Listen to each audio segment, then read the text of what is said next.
Explain why this legislation is so crucial given what's taken place over the past week. Yeah, I think it's always important to start with China in recent years passing a law that said that any Chinese national had to cooperate with the CCP, and that includes intelligence gathering. As you know, the United States of America invites 300,000 Chinese students into our country every year and gives them visas. It's no surprise then that a congressional report and committee said this is happening. CCP is organizing students to come here, steal information from our universities, surveil our military bases, and that was followed up by Chinese students caught on military bases, including one in Florida where they were surveilling, taking pictures, gathering information. They've been caught stealing information from our universities, and it is no surprise that yet again we've had another arrest of a Chinese national coming here to bring in something foreign into our nation and as a student and under a visa. And so at some point we have to stop and say how many arrests is enough before we say a country that has a law in the books that requires their nationals to be spies is a problem. Sure. And maybe we should evaluate whether visas should be given to those students. Yeah, that seems to make sense, right? Let's make sure we know who these people are who are coming into the country and that they don't wish to inflict harm on Americans. That's not the only legislation that you've got your eye on. We understand the Ripple Act and the Stop Act. Again, a lot of it has to do with some of the policies that we saw enacted under the previous administration. If you just wanted to expand on what you hope these bills would accomplish.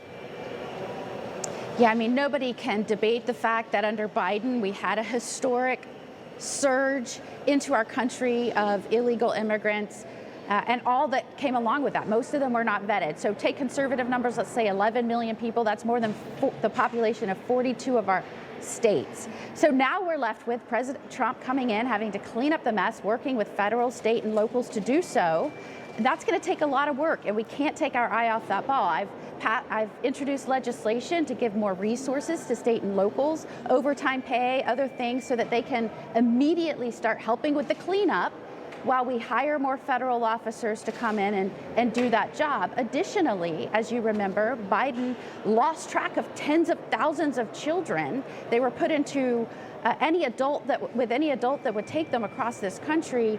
Some went to strip clubs, some went into trafficking. It was horrible. And so our Stop Act would make sure this never happens again, that the federal government has to work with the states, put them in a responsible place, and track them while their immigration proceedings are taking place. So these are important measures to not only clean up the devastation that Biden left us, but to make sure that can never, ever happen again. Yeah, great point. Also a crackdown happening right now in Los Angeles. We're watching what's going on with these protests, these riots in some cases. There's certainly a cause for concern, but now we're gradually seeing these protests pop up in other major cities, New York, Dallas, just to name a few.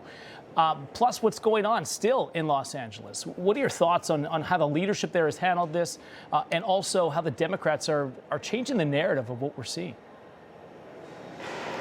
You know, the Dems continue to show Americans why they should never be put in charge of anything, as we were trying to, again, find those that were unvetted or those here illegally doing harm in our communities and get them out as fast as possible. As President Trump assembles a team to do that, they're more worried about going and visiting those that they've gotten out of the country and seeing how they are than the American citizens that we're trying to protect and shore up this country for. And out in California, you have a governor and a mayor that are blaming the person trying to restore order and protect federal agents doing their jobs to protect Americans. They're more upset about what they're doing to fix the problem than they are about the people and the concerns and the crime and the chaos and the problem. It is astounding to me how they continue to show why they shouldn't be in charge of anything. And let me give you an example. Where I was the Attorney General in Florida before I became a United States Senator. This kind of thing would never happen. And why? Because we defined what riots look like. We would never let them block roads. That would be taken care of. That's a crime in and of itself. And any of these things that they let pass as normal protesting, in many instances, these are crime and violent crimes in some of these instances. That cannot be allowed in a civilized society. Any leader knows that. Any leader knows that their responsibility is to protect people and their rights. Dems continue to show why they should never be in charge of this nation.